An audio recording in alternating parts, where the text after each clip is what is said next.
Hey there, welcome to Night Lectures, your daily dose of fascinating stories. Today we will set out on a journey through the life of a man whose name was known to emperors and peasants, philosophers and generals, officials and poets. Not because he commanded armies or built palaces, but because he left behind words that became the foundation of a civilization lasting thousands of years. In this video, we will follow the path of Confucius, from the streets of ancient Lu to the halls of imperial academies, where his ideas became the state ideology. We will tell the story of how an ordinary teacher became the object of a cult, a man whose doctrine defined for centuries who could become an official, what a family should look like, and how a country should be governed. You will discover why his ideas were considered both the wisest and the most outdated, and why in the 21st century, 2,500 years later, the name of Confucius is still heard in universities, in politics, in schools, and in our daily lives, even when we do not realize it. Share your ideas for future videos in the comments and hit the subscribe button. New bedtime stories come out here daily. In the east of ancient China, among hills and plains, in a small town called Khufu, located within the state of Lu, in the middle of the 6th century before our era, a man was born who would become one of the greatest thinkers in human history. His name was Kongzi, Master Kong, remembered in the West by the Latinized name Confucius. The state of Lu was one of many feudal principalities that formed part of the formally united but in practice fragmented Zhou dominion.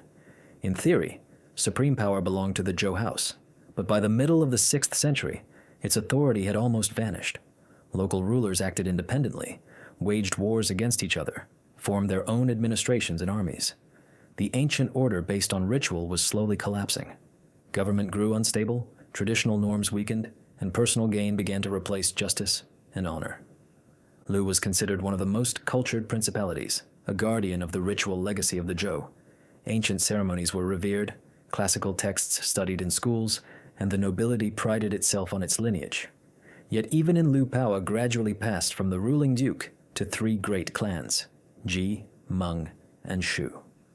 These families accumulated wealth and military strength, effectively controlling the state, while the duke's palace became largely symbolic. Political intrigue and moral decay spread everywhere. Confucius's father, Kongzi, came from an old but impoverished noble family. He was a warrior, a commander in Lu's campaigns, known for his personal valor. According to tradition, he was strong and fearless, and even in old age remained in service. His first marriage produced no healthy sons, and already advanced in years, he married a young woman from the Yan family, Yan Zhengzai. The union was made not for love, but for the continuation of the family line, and from it was born the son, Kongzi. When Confucius was 3 years old, his father died. By the laws of the time, the boy could not inherit, and his mother was left a widow without support from her husband's clan.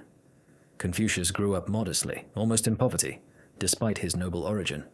His mother taught him at home as best she could. His father's relatives did not recognize him, and he was barred from state schools reserved for officials' descendants. Yet from an early age, he showed an extraordinary thirst for knowledge.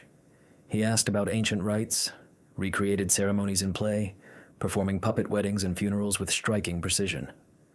It was not mere imitation. Confucius sought in rituals a sense of order and meaning that opposed the chaos of the world. His youth passed in labor. To help his mother, he worked in warehouses, tended livestock, and served as a minor clerk. He kept records meticulously, followed orders faithfully, and never complained. These duties brought neither wealth nor fame, but as Confucius would later say, virtue is cultivated in daily service. He understood early, a man who cannot be honest in small things will never be just in great ones. He learned from everyone willing to teach. He attended lectures of wandering scholars, spoke with elders, memorized ancient texts. Books were rare, and printing did not yet exist. Gradually, he began compiling his own notes, comparing legends with reality. His dream was not personal advancement, but the restoration of harmony, to make moral principles once again the foundation of society. When his mother died, he organized her funeral according to full ritual law. Though poor, he observed 3 years of mourning, as required by ancient custom. He refused all official posts during that time, wore coarse mourning clothes, ate simply, and rarely left home. Those 3 years became a period of deep reflection, during which, historians believe, his core ethical ideas took shape: filial piety, constancy in virtue, and inner integrity. By the age of 30, Confucius was known in Lu as a scholar and expert on ritual. He began gathering students, first informally, then regularly. He had no state office but earned respect through example and speech. Even the Duke's court began to mention his name, and officials sought his advice. Later he would say, "At 30, I stood firm." He was ready for the next step, to bring his ideas into life. By the age of 30, Confucius had gained a reputation in Lu as an educated, principled, and consistent man. He held no high rank, but the people of Khufu respected his virtue and his devotion to ritual. Officials began turning to him to understand the old ceremonies and traditions that were fading in meaning. Confucius began to teach. Defying custom, he accepted students not by birth, but by desire to learn. He was the first in Chinese history to declare openly that anyone could study the way, noble or commoner alike. He took only modest payment, sometimes symbolic, when students were poor. What mattered was not wealth, but sincerity and effort. He taught not only reading and interpretation of text, but also speech, reasoning, self-discipline, and social conduct. Lessons were dialogues, not ready answers, but shared searches for truth. His disciples, who later would carry the Confucian tradition, were at that time simply young seekers of meaning in a collapsing moral world. Around the age of 40, Confucius was offered his first official post, overseer of granaries, a job demanding honesty and precision. He performed it flawlessly. Later, he became supervisor of livestock, then director of public works. At each stage, he showed diligence and moral clarity. With time, he was promoted to a judicial position. Chronicles note that during his service, disputes were settled quickly and fairly, and crime declined. He taught that the essence of governance lay not in fear of punishment, but in moral example. If officials were upright, the people would follow. This reflected the old Zhou ideal of rule through di, or virtue. Eventually, he rose to one of the highest offices at the ducal court. According to historian Sima Qian, he even acted as chief minister for a time, influencing Duke Ding and the affairs of Lu. He sought to restore central authority, limit the power of the great clans, and return the state to moral and ritual order. One of the most famous episodes was diplomatic. The neighboring state of Qi sent envoys to Lu bearing gifts, singers and musicians meant to distract the ruler. Confucius urged the Duke to refuse, warning that such gifts were tools of corruption. The Duke ignored him, accepted the gift, and abandoned government for days. Confucius, unwilling to serve where honor was ignored, resigned. Another episode concerned a powerful landowner who for years defied state duty and seized peasants' land. Confucius gathered legal evidence and brought the case to justice despite heavy pressure. The people admired his integrity. The nobility feared it. His reforms brought order, clearer taxes, fairer courts, more disciplined officials, but opposition grew. Those losing privilege conspired against him. The Duke respected Confucius, but lacked the courage to confront the clans. Around the age of 50, Confucius left office for good, not in defeat, but in moral choice. He refused to serve where virtue bowed to power and knowledge to profit. Instead, he resolved to seek a ruler elsewhere who would govern by heaven's way, through virtue, ritual, and justice. He did not retire into silence. With his disciples, he left Khufu and set out once again, beginning a new stage of his life. Leaving his post in Lu at about 50 years of age, Confucius made a decision unprecedented in his time, to depart not in disgrace or danger, but out of conviction that true governance must begin with the ruler's own virtue. He went from state to state with his followers, offering his teaching, hoping to find a sovereign who would rule not by the sword or gold, but by example and righteousness. He was not alone. His students followed. Zigong, sharp and eloquent. Yan Hui, quiet and devoted. Zhengzi, serious and disciplined. They were companions through hunger, cold, and humiliation. From court to court, they met both curiosity and hostility. The first major stop was the state of Wei, ruled by Duke Ling. Though invited formally, Confucius soon saw that real power lay with the Duke's favorite, Lady Nanzi. Believing that women should not interfere in state affairs, he found the situation morally troubling. After meeting her once, he told his students, "If I ever made a mistake, perhaps it was this." Realizing the court had no interest in moral reform, he departed. He then traveled through Song, Zheng, Kai, and Chen. In Song, powerful families feared his influence and plotted against him. Legend says he narrowly escaped an ambush. In Zheng, he was treated with suspicion and soon forced to leave again. In Kai and Chen, smaller states preserving fragments of Zhou ritual, he was received politely but without conviction. The harshest episode came when, trapped between Chen and Kai, he and his disciples were denied shelter due to rumors of conspiracy. They wandered for days without food or rest. The Analects records that Yan Hui fell ill, and students began to despair. One asked whether he regretted his path. Confucius replied, "A noble man may lack bread, but never courage." Everywhere he preached that law must arise from moral order, that the ruler must lead by example, that justice, not profit, should guide decisions, that rituals should have living meaning. If the ruler is upright, he said, the people will not dare be crooked. If the ruler deceives, how can he demand honesty from others? Once he met an old man digging a well and suggested a device to make the work easier. The old man replied, "You can speak well, but you do not understand how time flows. The world changes men. You will not change it with words." Confucius calmly answered, "Knowing the path cannot be completed does not mean I should not begin it." His disciples remembered these words for life. In Chu, he again sought a ruler willing to listen, but was treated more as a philosopher than an advisor. Gradually, he understood that none of the princes of his age would adopt his doctrine, not because it was wrong, but because the time was not yet ripe. He accepted that his role was not to realize the way, but to preserve it, to collect knowledge, compile the classics, and pass them on.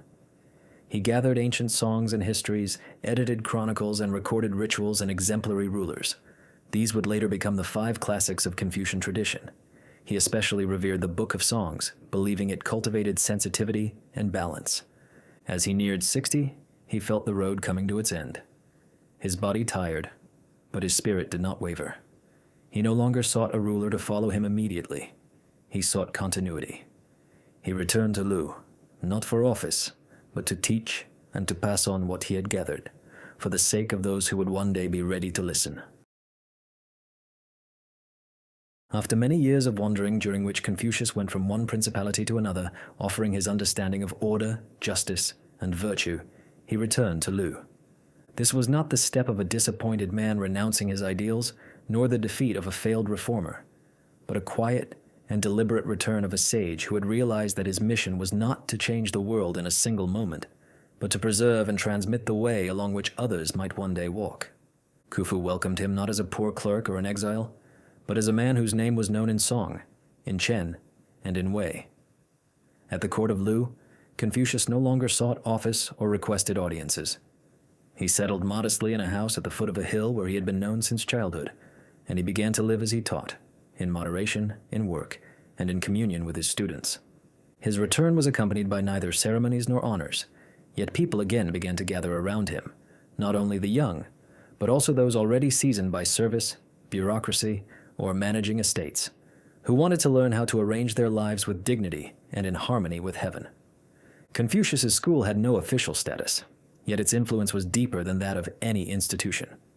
It existed not in stone or statutes, but in the practice of daily conversation, in interviews, in reading, in walks beyond the city, in rituals that the students enacted and then discussed. Every day became a lesson. The morning greeting, the order of dress, the way to ask a question, even the silence at table, everything mattered. A student learned not only from the teacher's words, but also from his silences.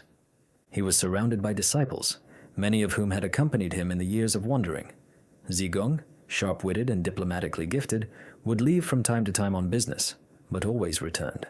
Zhengzi, known for his strictness and filial reverence, helped structure lessons and exercises. A special place belonged to Yan Hui, gentle, modest, and devoted, of whom Confucius himself said, "Yan Hui does not grow angry, does not complain, and studies without weariness." It was in these years that Confucius systematized his thought by turning to editorial work. He reviewed and organized ancient texts, including the Shijing, the Book of Songs, a collection of ancient hymns, folk songs, and ceremonial verses in which he saw a formative power, the Shujing, the Book of Documents, annals and speeches of ancient rulers that served him as a source of political wisdom. The Chungkyu, a concise chronicle of the state of Lu that by tradition he annotated, giving each event a moral evaluation. The Yijing, the Book of Changes, a philosophical and divinatory text in which he saw not so much fortune-telling as the structure of the world and its rhythms, and the Liji, the Book of Rites, later attributed to his school, which systematized ceremonies and norms of conduct. In these texts, he saw not only cultural heritage but examples of how to live. He did not compose a new doctrine. He purified and strengthened the old, believing that in the wisdom of the ancients lay everything necessary for building a just society. Yet the final years were darkened by losses. He outlived his son, Kongzi, and he suffered especially from the death of Yan Hui. When Confucius learned of his beloved disciple's passing, he is said to have fallen silent for several days, refused food, and finally said, "Heaven has destroyed me. Heaven has destroyed me." These words, recorded by his students, bear witness to the depth of bond he felt with those who walked the path with him. Even in grief, he continued to teach. Students wrote down his remarks, asked questions, and discussed episodes from history.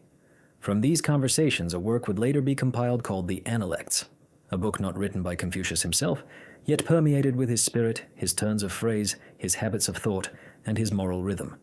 In it there is not a system but living speech, fragments of discussions, brief judgments, and in this lies its strength. They were born of life. At times, Confucius was invited to speak at courts or to give counsel, but he declined. He no longer wished to speak to those who heard only sounds and not meanings. He lived in tranquility among texts, disciples, and rites. His days were measured. Each evening, tradition says, he read aloud the ancient hymns alone, refining pronunciation and intonation. He died in the 479th year before our era, at the age of about 73. His death was not marked by state mourning, but his disciples grieved for him as for a father.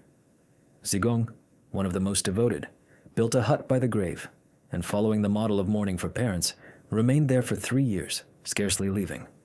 At the burial site, a memorial complex arose which later became a place of pilgrimage for generations.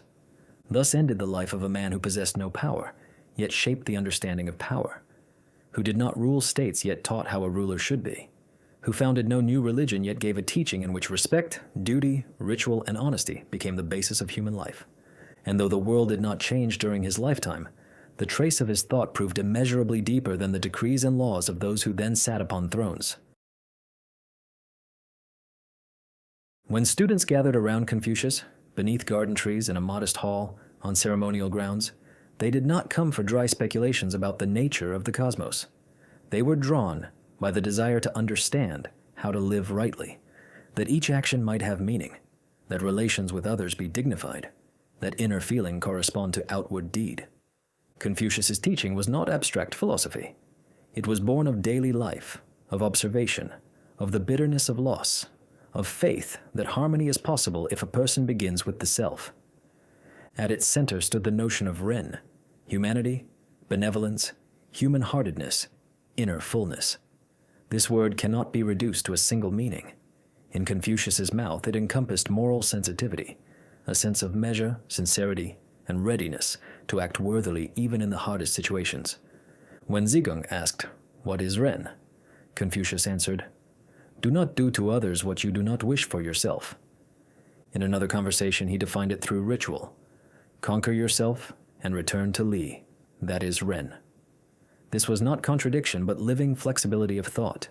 He gave his students not definitions, but a path. The second pillar of the teaching was Li, ritual.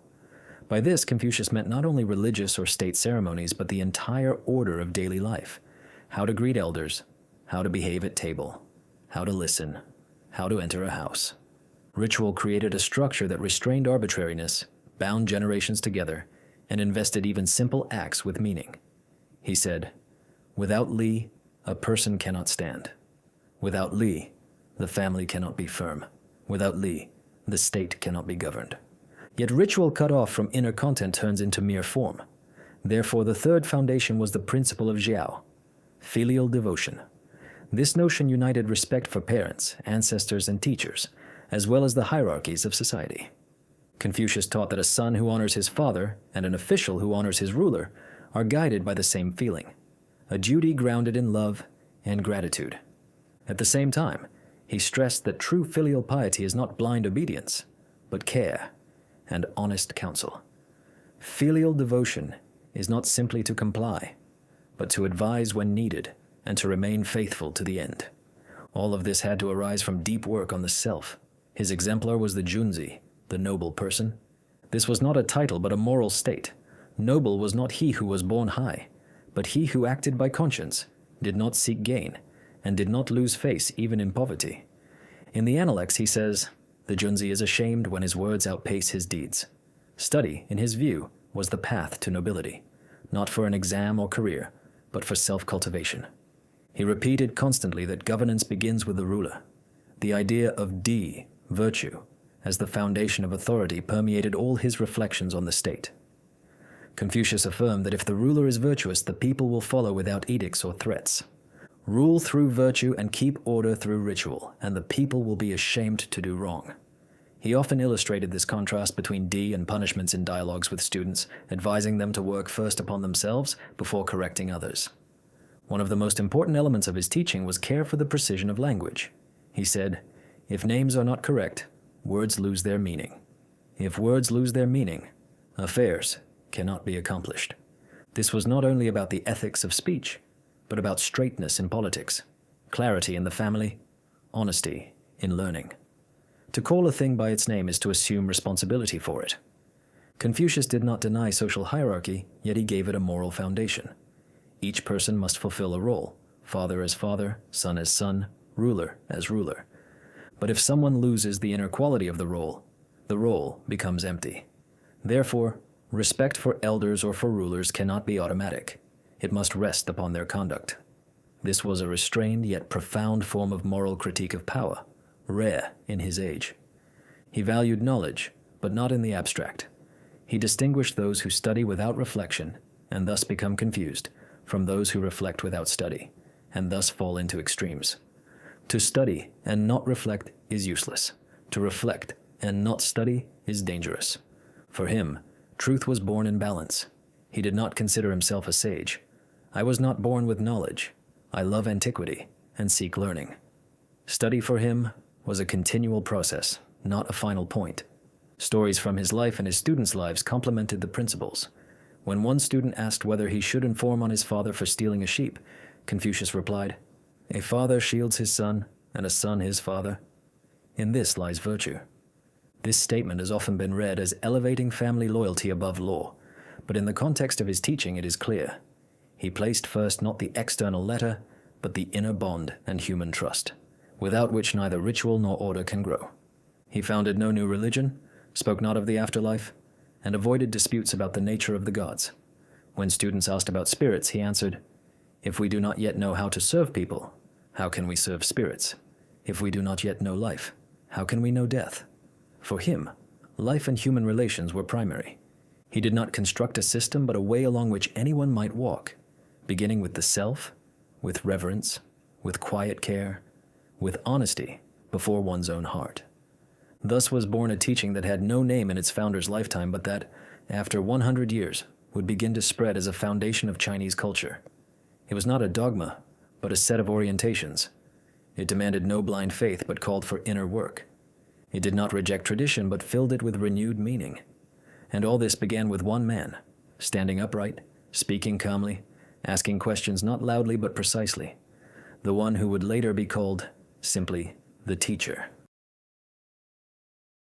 When Confucius died, he left behind neither palaces erected, nor reforms accomplished, nor victories in political debates. But around his grave remained those who had heard his voice, studied under him, seen how he lived, and believed that this path was worth continuing. His students, close, devoted, and diverse in character, became the first bearers of a living tradition, not decreed in writing, but passed on through speech, gesture, silence, and memory. Zigong, one of the most gifted disciples, eloquent and diplomatically astute, after the teacher's death built a mourning hut by his grave, and, in accordance with the custom of filial devotion, spent 3 years there. Tradition says he bowed daily, conversed inwardly with the teacher, and kept a record of his reflections. This grief was not for show. For him, Confucius was not merely an instructor, but a moral axis, and parting from him required an inner feat, not clamor, but silent fidelity. Zhengzi, another outstanding disciple, known for strict character and commitment to discipline, remained in Lu to teach the next generations. He compiled simple yet profound instructions that form the basis of the Great Learning, a text that would, in time, become part of the Confucian canon. He taught that self-perfection begins with sincerity of thought and emphasized sequence. The ordering of thoughts leads to the ordering of actions, and the ordering of the household leads to the ordering of the state. Former students went along different roads. Some became wandering teachers, some officials in local administrations, some chroniclers.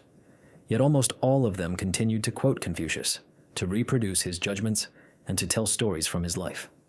From these fragments that gradually form the text we know as the Analects.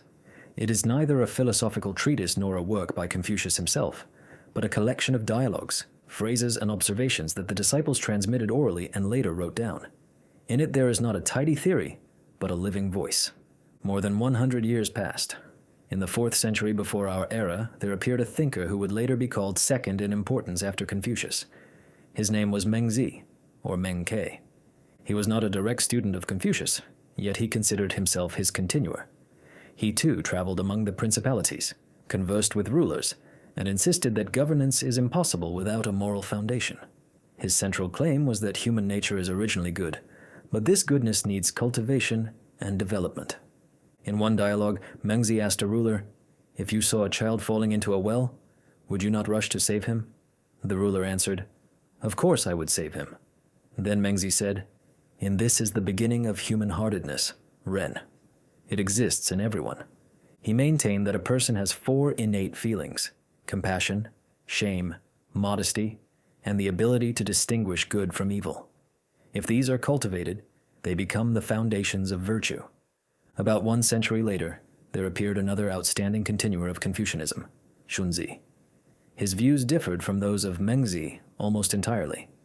He asserted that human nature is originally self-seeking and prone to disorder, and that education, study, and strict observance of ritual are the only means to make a person worthy. Shunzi emphasized the role of law, ritual, and learning as instruments for restraining natural inclinations. For him, Ren and Li were not inborn qualities but the outcome of cultivation. He wrote, "The state lives by law, the person by ritual, and justice arises when everyone knows his place." His treatises influenced not only later Confucianism but also legalism, the political school at the roots of the imperial model of power in China. Although Kongzi and Shunzi differed in their understanding of human nature and the methods of cultivation, both drew on Confucius's teaching, each selecting his own line from it. Their writings form the basis for the future Confucian doctrine. In Kongzi, humane and gentle; in Shunzi, disciplined and practical. In their debates, a flexible tradition was born, capable of adapting to its era and rethinking itself. Alongside this unfolded the formation of the corpus that would later become the canon. 5 ancient books came to be regarded as foundational wisdom, works that Confucius had not so much authored as edited and interpreted. Later there would be added the so-called 4 books, though in this period they had not yet acquired official status. They were being collected, discussed, recorded, and transmitted. Schools in which Confucius's ideas were taught were not yet part of the state, yet they were already creating a distinctive milieu.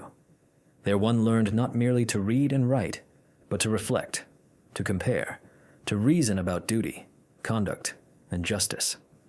These schools became places where the moral foundations of a future administrative class were laid. The name of Confucius had not yet been raised above all others. He was called Master Kong, sometimes simply the teacher. His ideas were not yet regarded as uniquely correct. In the intellectual arena, Taoists, legalists, and mohists stood alongside. But the followers of Confucius, both in the direct and the broader tradition, were marked by one thing. They did not seek to erect a new doctrine. They preserved, purified, and transmitted. Thus a tradition was born, not by decree, not by temple, but by a chain of memory, from one student to another, from oral speech to written page, from personal experience to general text.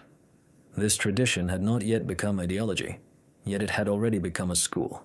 It had not yet been canonized, yet it was already honored. It was not yet feared, yet it was already respected. When in the 202nd year before our era, the harsh yet brief regime of the Qin dynasty fell, and in its place arose the new Han dynasty, the spirit of legalism still hung in the air. The state was built upon strict laws, a system of punishments, and centralized power. Confucianism in those years remained one among many philosophical schools, without privileged status, without official positions at court, and without confidence in its future. Yet within the first century of Han rule, the situation changed, and the key to this change lay not simply in Confucius's teaching itself, but in its union with the needs of the state. The turning point came under Emperor Wudi, one of the most powerful Han rulers. Seeking to strengthen authority, unify ideology, and ensure the governability of a vast empire, he looked for a teaching that joined political stability with moral authority. The choice fell upon Confucianism largely thanks to the efforts of the eminent thinker and official Dong Zhongshu, who proposed a model that joined Confucius's ritual morality with the idea of the mandate of heaven.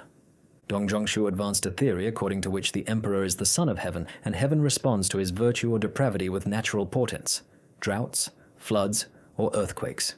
He asserted that only one who rules by the way, that is, on the basis of morality, has the right to govern. Thus, he fashioned a cosmopolitical conception in which politics, ethics, and nature were inextricably bound together, giving Confucianism new power. It ceased to be merely a philosophy. It became the foundation of the legitimacy of power. On this basis, in the 136th year before our era, Emperor Wudi issued an edict by which Confucianism became the official ideology of the state, and all other philosophical schools were pushed into the background. Confucius's teaching was henceforth taught in the imperial university, where instruction rested upon the 5 classics, texts interpreted as a heritage associated with Confucius's name. Later, the 4 books were added: the Analects, the Great Learning, the Doctrine of the Mean, and Mencius. But in the early Han era, it was the 5 classics that predominated. On their basis, young men were trained for service. And although the full system of state examinations arose later, under the Sui dynasty and especially under the Tang, already in the age of Wudi, there began selective testing and the advancement of scholars according to their knowledge of the Confucian classics. In parallel, the cult of Confucius as a figure developed. Emperor Wudi ordered official representatives to be sent to his grave in Khufu to pay ritual honors, an unprecedented step, equal in status to offerings to the ancestral spirits of the imperial house. From that moment in Lu, regular state ceremonies were instituted, at first modest, but with time ever more splendid. In cities across China, temples of Confucius began to appear, first attached to schools, then as independent cultic complexes. At their center stood a wooden tablet bearing Confucius's name, and later, his image as well. Each autumn, officials and students gathered in the temple to offer sacrifices, to read the canon, to bow to the teacher. This was not a religious cult in the narrow sense. Confucius was not deified, nor were prayers for salvation offered to him. It was a ritual of respect for learning, order, and tradition. By the 8th century, these ceremonies had become obligatory for all state schools, and in the 13th century, under the Song dynasty, the ritual was standardized, and the image of Confucius received official regalia, the title, the greatest sage and teacher of antiquity and the present. His lineage began to be traced up to the imperial line. Gradually, his descendants, real historical persons, received noble titles and a special standing in society. And yet, elevation brought risks. A teaching that became a state norm inevitably lost flexibility. Its texts were increasingly learned by heart without understanding.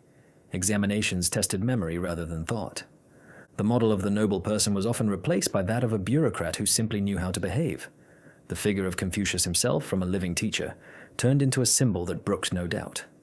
Nevertheless, it cannot be denied that precisely state support allowed Confucianism not only to survive, but to become the foundation of Chinese civilization. No philosophical school of ancient China exerted such influence upon public morality, politics, architecture, family structure, and written culture as Confucianism.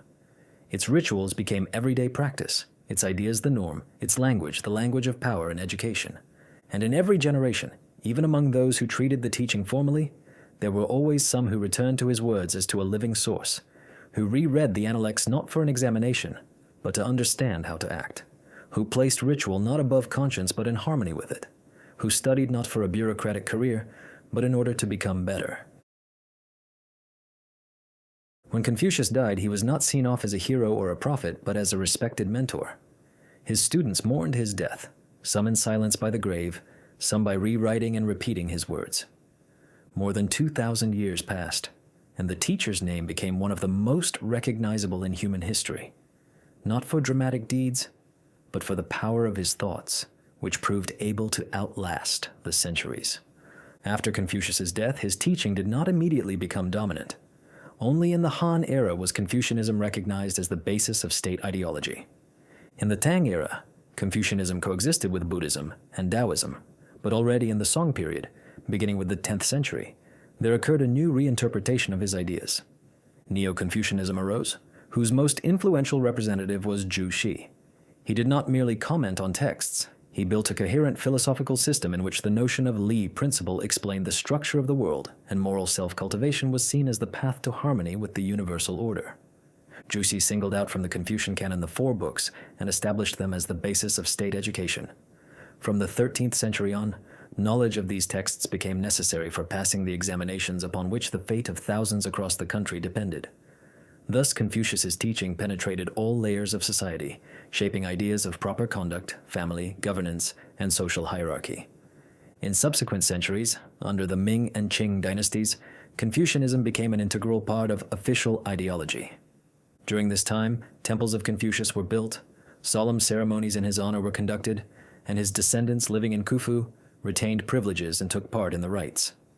The cult of the teacher took root in state symbolism and the image of Confucius in collective consciousness as the embodiment of wisdom, order, and moral principle. However, from the end of the 19th century, a new stage began. Under Western pressure and amid internal reforms and revolutionary moods, Confucianism faced sharp criticism. It was accused of rigidity, dogmatism, and hindering modernization. In the early 20th century, Confucius was called a symbol of an obsolete world obstructing science and progress. With the establishment of communist rule, and especially during the Cultural Revolution, temples were destroyed, his image was mocked, and his teaching consigned to oblivion. Nevertheless, by the end of the 20th century, a reverse process began. Chinese society, having passed through a wave of modernization, again turned to its traditions. In the 2004 year, the government launched an international program to create Confucius Institutes, cultural centers intended to spread the Chinese language and culture abroad. This became a sign of the return of Confucius as a symbol of China's soft power. Yet Confucius's influence had spread far beyond his homeland long before this. In Korea, Japan, and Vietnam, Confucian principles became the foundations of state systems as early as the Middle Ages. In Korea of the Joseon era, Confucianism shaped not only the ideology of power but also the structure of family relations. In Japan of the Edo era, it was adapted to local culture and influenced samurai conduct. In Vietnam, Confucianism became the foundation of the administrative system, and examinations based on its texts persisted up to the end of the 19th century. Confucianism also entered Europe. From the 17th century, thanks to the Jesuits, Europe became acquainted with the Analects. Voltaire admired Confucius's moral philosophy, calling him a sage without superstitions. Rousseau saw in him an example of an ethical system without religious dogma. Leibniz dreamed of a synthesis of Chinese morality and European science. For Enlightenment thinkers, Confucius became evidence that a highly moral culture is possible without revelation. Today, Confucianism lives not only in university courses but also in everyday norms of behavior, in respect for elders, in the value placed on education, in the striving for social harmony. Even if the young do not read the Analects or quote the teacher, his ideas continue to live in family traditions, in school systems, and in the ways human relationships are arranged. Thus was completed a path that began with a solitary teacher who said, "A noble man is ashamed if his words outrun his deeds." His words not only did not outrun deeds, they themselves became the deed of millions.